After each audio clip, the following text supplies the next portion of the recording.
সংসদ নির্বাচনে প্রার্থীদের প্রতীক বরাদ্দের আরও খবর জানাতে ঢাকা ও সিলেট থেকে যোগ দিচ্ছেন সহকর্মীরা। শুরুতেই রাজধানীর সেগুনবাগিচা থেকে যোগ দিচ্ছেন সহকর্মী সাজ্জাদ হোসেন। সাজ্জাদ, আমাদেরকে একটু জানাবেন আজকে প্রতীক বরাদ্দের নির্ধারিত দিন। কাল থেকে আমরা জানি যে প্রতীক বরাদ্দের পর তারা প্রচারণা শুরু করবেন। তো এখন পর্যন্ত পরিস্থিতি কেমন রয়েছে একটু জানাবেন।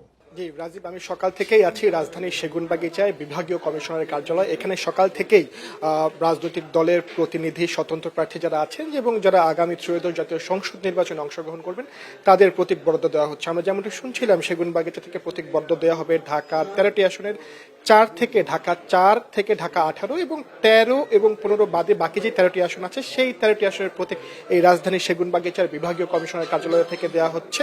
এবং বাকি যে 2টি আসন আছে সেটি হচ্ছে রাজধানীর আগারগাঁও 13 এবং 15, সেটি রাজধানীর আগারগাঁও থেকে এই 2টি আসনের যারা প্রার্থী আছেন বা মনোনয়ন যারা নিয়েছেন তাদের প্রতীক বরাদ্দ দেওয়া হবে।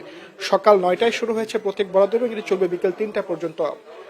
13টি আসনের জন্য বরাদ্দ রাখা হয়েছে, প্রতিটি আসনের জন্য 30 মিনিট করে বরাদ্দ দেওয়া হয়েছে। সকাল 9টা থেকে 9:30 পর্যন্ত ছিল 4 আসন এবং লাগাতার একইভাবে 30 মিনিট করে প্রত্যেকটি আসনের জন্য বরাদ্দ রয়েছে এবং সেই আসনের প্রার্থীরা এখানে আসছেন এবং সে তাদের নির্ধারিত প্রতীক পেয়ে তারা অনেকটাই আনন্দিত ছিল। আমাদের সাথে যখন তারা কথা বলেছেন তারা তাদের সেই আনন্দটি প্রকাশ করেছে এবং জানিয়েছেন যে নির্বাচনের অবাধ সুষ্ঠু নির্বাচনের প্রত্যাশা তারা করেন এবং পাশাপাশি নির্বাচন কমিশনের প্রতি তারা আহ্বান জানিয়েছেন যাতে তারা লেভেল প্লেইং ফিল্ড নিশ্চিত করে।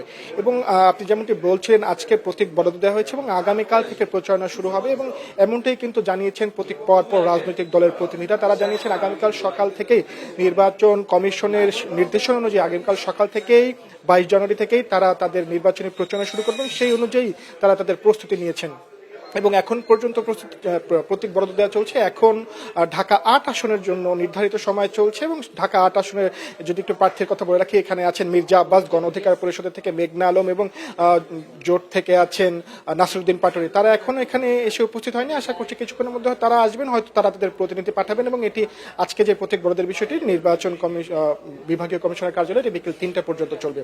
এই ছিল আমার কাছে বিভাগীয় কমিশনার কার্যালয় থেকে প্রতীক বরাদ্দের সর্বশেষ। সাজ্জাদ, আপনি আমাদের সাথেই থাকুন। আরও জানাতে সিলেট থেকে যুক্ত হয়েছেন সহকর্মী রানা মজুমদার। রানা, আমরা ঢাকার কথা শুনছিলাম, সিলেটের অবস্থা একটু জানাবেন। আজকের প্রতীক বরাদ্দ, কাল থেকে বহুল প্রতীক্ষিত আসলে প্রচারণা শুরু করবেন প্রার্থীরা, সর্বশেষ পরিস্থিতি কি রয়েছে? দেখুন, আসলে ঢাকার মতো সিলেটেও কিন্তু শান্তিপূর্ণভাবে এবং উৎসাহ উদ্দীপনার মধ্যে দিয়ে প্রতীক বরাদ্দের যে কার্যক্রম সেটি চলছে। আমরা এই মুহূর্তে রয়েছি রিটার্নিং কর্মকর্তার কার্যালয়ে এবং এখানে মূলত সকাল 10:30 থেকে প্রতীক বরাদ্দের যে কার্যক্রম সেটি শুরু হয় এবং সেটি বিকেল পর্যন্ত চলবে।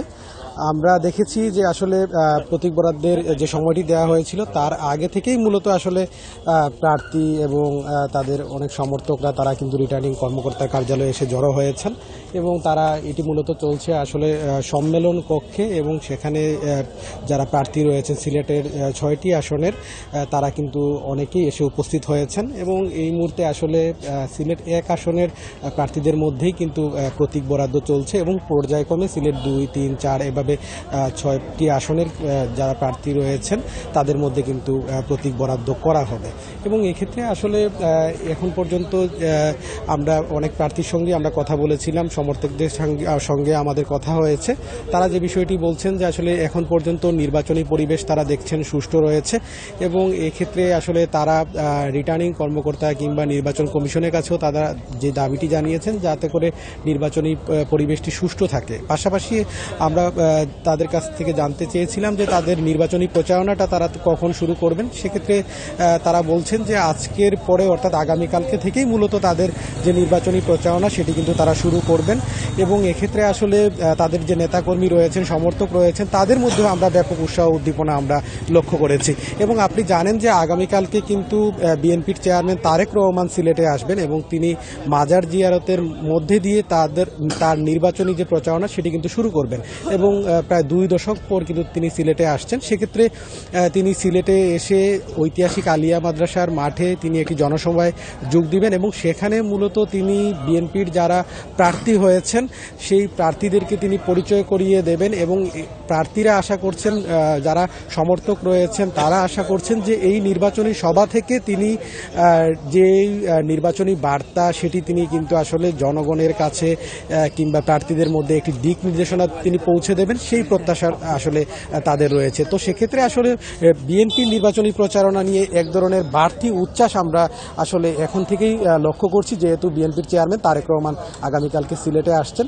তো আসলে পর্যায়ক্রমে এই যে প্রতীক বরাদ্দের যে কার্যক্রম সেটি কিন্তু বিকেল পর্যন্ত চলবে। আশা করি পরবর্তী বুলেটিনগুলোতে আমরা সর্বশেষ খবর জানিয়ে দিতে পারবো। ঢাকা এবং সিলেট থেকে নির্বাচনী প্রতীক বরাদ্দের খবর জানাচ্ছিলেন সহকর্মী সাজ্জাদ হোসেন এবং রানা মজুমদার।